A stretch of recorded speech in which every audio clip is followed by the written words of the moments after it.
Hello, I'm Carol Higgins, and we're coming to you live today from the Baptist Health Newsroom. We're talking about a hot button topic today, which is vaping. With 7 vaping-related deaths totaled up now, there are a lot of concerns about what's going on out there. So we've brought together a couple of experts on this to answer your questions and give us the facts on e-cigarettes and just how much of a health risk they are. I'd like to welcome our guests this morning. First is Dr. Javier Perez-Fernandez. Oh, thank you. And you're a pulmonologist. Pulmonologist. A hard word to pronounce, for me anyway, with Baptist Health. And then we also have Mikki Thompson, the Director of Pulmonary Services and Lung Health Center at South Miami Hospital. Thank you both. Thank you. We have a lot to cover today, but before we dive in, I just want to remind our viewers to please send in questions and comments during our discussion today. You can do that very easily, and we want to make this interactive so that we hear from you and we can answer your questions. There'll be a Q&A at the end of the session. All right, so let's get started. Let's begin by addressing exactly what vaping is. There are many misconceptions. So Mikki, can you clarify what vaping is for us? Vaping is, we call it different things. We call it the e-cig, cigarette, the liquid, the vape, the juju. There are different tops to it. But it's just putting in the liquid nicotine into this electronic component and inhaling it. And that is, there are many names that, like you said. What are some of those names? And we've got a picture of what some of them look like. So if you've never seen them before, tell us about some of the different names it goes by. We call it e-cig, we call it vape pens, we call it vapes. The teenagers call it juju, and there's a lot. Wow. Yeah. And no matter what they call it, Dr. Perez-Fernandez, is vaping harmful to your lungs? It is, and there's no question about it. And I think it's this very strong message that needs to be sent to the audience. And this is related to the fact that Mikki actually summarized that. All these elements contain nicotine. So they're addictive elements, and they will produce addiction to our customers, right? And tobacco companies are well known to be masking the results of the use of these products. They've done over 50 years, they've been hiding the effects of tobacco products to our patients, and now it's not going to be too much difference with these vaping products. So it's very important to realize that vaping contains substances that are harmful to the body, they're harmful to the brain, they're harmful to the lungs, and they will produce significant damage, whether it's now or later. And this is very important that our people understand that. So when they first came out, I remember e-cigarettes being touted as maybe a way to quit smoking. Is there any truth to that? No. What we're seeing is that there's a dual effect to this, because people who feel like it's a smoking cessation tool come in using it, but they're also smoking. So you're doing the e-cigarette and you're doing the cigarettes. Besides that, and I will echo Mikki's word, Mikki has a lot of experience in our smoking cessation programs and Baptist Health. And one of the things that we've seen is people being wrongfully addressing e-cigarettes or vaping in any form as one of the advantages to quit smoking. It's certainly not. She put it exactly the right way. People are actually doing both things. But what is really important and concerning is our kids are exposed to vaping. And when the kids are exposed to vaping, we're seeing a tremendous increase on addiction to nicotine products on those kids, who later on will transfer to smoking other products as well. Beyond just the smoking and the addiction, these things aren't regulated. So what are some of the ingredients that go into that? Do we know? We don't. We don't. And that's again, a very important issue, because we don't really know all the secret ingredients inside those vaping products. And there are many brands, there are many products outside. And we are not sure exactly what every one of them contain. We know the combustion, which is, it's very important our people also understand that when we ignite one of these elements, it produces, by using heat, what happens is the liquid inside those elements, whether it's in a pipe or it's in a cigarette form or it's in any form that we use it, what we do is change that liquid into vapor. And that's what we inhale. Doing that just simply by combustion, so by the ignition of that, it will produce significant substances that might be also harmful to your lungs, and that's important. So, and one of the other concerns is that we're not sure what they're adding to it. Right. What we're trying to do is you're getting more young people to smoke it, so you're putting in candy flavors.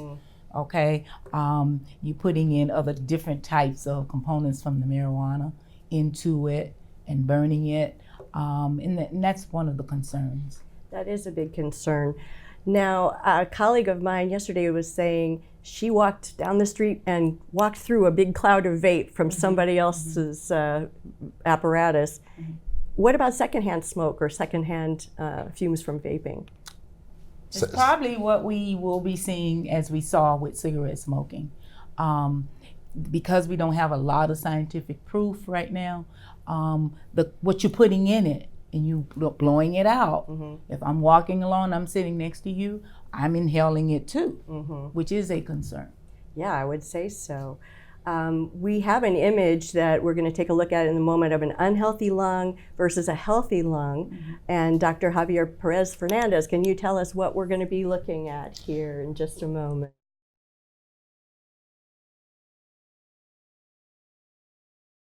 For our viewers, we'll see in the healthy lung, and on the right side of the screen, what represents the left lung, but just on the right side of the screen is the unhealthy lung, which is typically what we see in an exposed to cigarettes for a long time. And those exposure, that's what we call a black tar lung. And essentially what we're seeing there is obviously, as you can see, the change on color from the pink to the dark side, and representing, it's like a burn area, right? It's like, think about a forest that just has entertained a fire. And those big fires that affect the forest, that's exactly what you're seeing there. It's the remaining of that. So that's what people that smoke for some time might expose themselves to. And that's no different with vaping. We're seeing that. Right. It's very similar damage. And there's a lot of chemical reactions. There's a lot of exposure to high temperatures. There's all of those things happening there. When someone has damage to their lungs and comes to see a physician, what kind of symptoms are they presenting with? Well, sometimes they see me, but sometimes they see Mikki. And sometimes Mikki calls me. So Tag team. It so works well. I think Mikki can tell you exactly what they tell her. I mean, and when they come by to me and their patients are more scared, and sometimes people don't want to say everything they feel. So they talk to Mikki actually, and they probably sincere to you more, right? What did they say to you? What did they say? I've been short of breath. I can't exercise the way I used to. I'm coughing more. Okay, because as you know, they're inhalants and they irritate the lung. So the lung has a beautiful way of cleansing itself by forcing you to cough. That's what that's all about. Coughing is trying to get rid of those poisons that we're breathing in. Those are symptoms that we look for and we hear, but that shortness of breath and the fact that it's gradually it happening more often than not. So. When we do talk about lung damage, I hear a term COPD. Can you define what that is? And are you seeing more young adults with COPD that is related to vaping?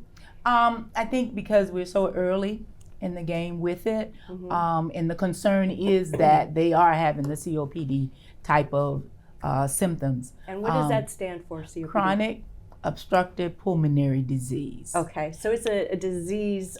What are the symptoms? This is what you were just talking about. Shortness of breath. We have some tests that you can take to help us to determine the obstruction that is caused. And normally with COPD, we used to identify it in the adult world in, I think, 50 years and above. But now, just to see that you have those type of mimics along with the 19 to 20-year-old young adults is alarming, very alarming for us. Right. It is very, and I totally echo Mikki's words on this. I think it's very important people to realize that the damage that smoking produces on you is typically not seen right away. Oh. It's what we call a medium-term or long-term damage. Okay. So what happened is people start smoking, or in this case, start vaping. And it is very important to realize that for many years in the past, smoking was considered cool.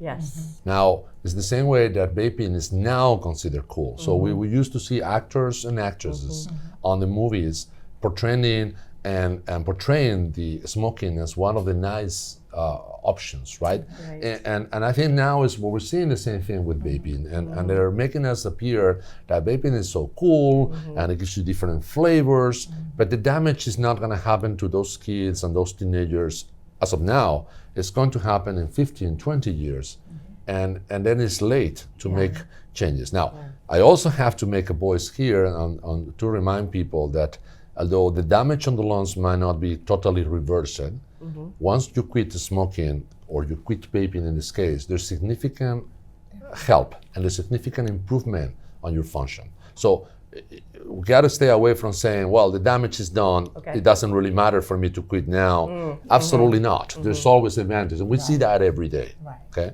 That's the only good news part of this, right? The fact that they're young. Right. And if we exercise, if we, take our medications the way we need to, and it depends on how long the doctor feels like you need to take that, makes a difference as to what your recuperation time is. Let's talk about the marketing, like you were saying, Doctor. There's flavors and colors. Makes it fairly obvious that they are marketing these to young people, Yes. maybe even teenagers. Am I right about that? Absolutely, absolutely. We're seeing that, and that's one of the major concerns that we have. When we need actual executive protection on that. We need laws to regulate. We need regulations. And we need a free environments for vaping. So our campus, as an example, Baptist Health South Florida is a totally tobacco-free campus. Right. That means that we have no areas for smokers. Great. And we decided that years ago. And again, I have to congratulate, in this case, Mikki, who's been a key element on this participation for the system. And she's always been involved in that. But people like her has been very proactive on making our environment healthy and even healthier now. So one of the things that we need is companies and institutions to be aware that vaping is not cool. Vaping needs to be aware because vaping can not only damage you if you do it, but also can damage the people around you, as she expressed before. So it is very important. Yes, they make it cool. They make it cool appearance. They make it on forms and devices that are very similar to electronic games and even consoles, right? And very small things, and that only adds to the fact that why are you doing that? Right. Yeah, they're definitely going for the young people. And Mikki, you had already sent us some statistics on the number of kids who think that vaping is cool. So we're going to take a look at those. And what are your thoughts? What can you point out about this? Well, you can see from the year 2014, we were at, especially just in Miami-Dade alone, we were at 19.8%. And in 2018, we're at 22 almost percent. So it's continuing to rise. But overall, in the state of Florida, we started in 2014 at 16% or so, and now we're also at 21%. So it continues to grow, and we're in 2019, And that's and those an numbers are alarming trend. continue to It go really up. is. Yeah. For parents out there who may not be familiar with vaping and what the apparatuses look like, how can you tell if your teenager might be doing it? What signs should you look for? Well, it's very difficult to really point out a particular sign or element because, see, nicotine, though being a drug and it being a very addictive drug, so let's just point that out. I think that people need to understand that nicotine is, by the classification of the addiction drugs, right, is one of the most addictive drugs on the market. So, and this is very important. Now, one thing that we need to understand is the only way is to control what your kids spend the money on, what do they have as far as instruments or not, And again, be careful to look into things that can look even as a memory card or one of those USB cards, because those are devices that can have vaping properties. So you need to actually ask and be attentive to what your kids are doing. That's it. That's the only thing to prevent this. And I think have the conversation with them. Right. Ask the questions. Most kids will be honest with you, Yeah. and they will tell you, but you need to have that discussion and conversation with them. What about when they visit the physician, when teenagers visit a physician, what can physicians do to bring the message to them? Well, it is actually a big responsibility that healthcare providers, not just physicians, because sometimes people like respiratory therapists are involved in programs of like pulmonary rehabilitation or physical therapy programs, and they need to make people aware that smoking in all forms, and that includes vaping and not vaping, is a damaging habit. Right. And it will produce some damage on you, no matter what damage it is. Some people have cancer, some people develop COPD, some people develop stroke or increase the risk of heart problems. All those things are included among the things that smoking produces on you. Now, one important aspect on this is what physicians sometimes wrongfully attempt to make people quit smoking by using vaping products. And I think it needs to be taken as a total misconception. There's been no studies or very anecdotal studies that have shown success on doing that. Okay. Most studies actually have shown that there is no benefit to use vaping products to quit smoking. And that's what we know. That's our scientific knowledge as it is right now. So this is very strong message that we need to send to the audience. Again, vaping is not cool, it's not useful, and it's not good for you. Not at all. There's a lot of talk, you were talking about institutions banning it.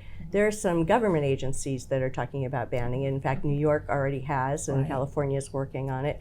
Do you think that's something we might see in the state of Florida? If the trend continues to go in the direction it's going now, I'm sure. The FDA is really involved now, and they're coming out strong with the warning signs as it relates to vaping, and especially as it relates to the young adults. The young adults The and adolescents. they sold those, you know, over the counter. Yes.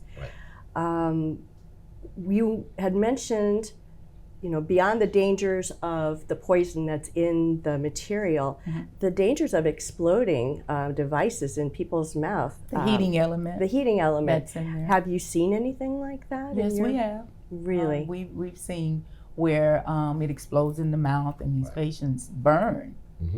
You know, it burns the lung, it burns the face. They end up on mechanical ventilators, and it's that challenge of trying to get them off and just see the damage related to it after the fact. That is a scary thought. Yes. Mikki, if someone is diagnosed with a lung condition, can you tell us a few of the services that are offered at South Miami Hospital to help them? Right. Working with a pulmonologist, I would suggest is a number one thing. Okay. Okay, so we can determine how much damage we're dealing with. Like we said, we have diagnostic tests that will allow for us to do that.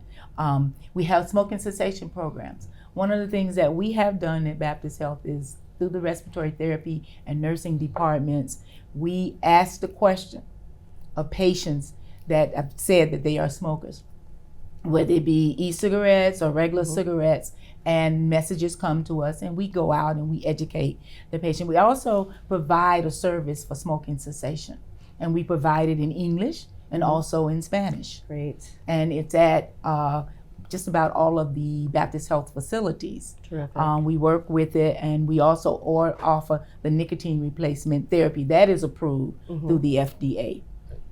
And Carol, and again, adding some more to Mikki's statement, I think this is something that we, parents and the community, can also continue at home. A simple question to our kids, simple question to our loved ones, whether even they're adults, can help them to make them realize to quit, because that's what we've proven. So we've proven that just simply by questioning people, do you smoke? Do you use vaping products?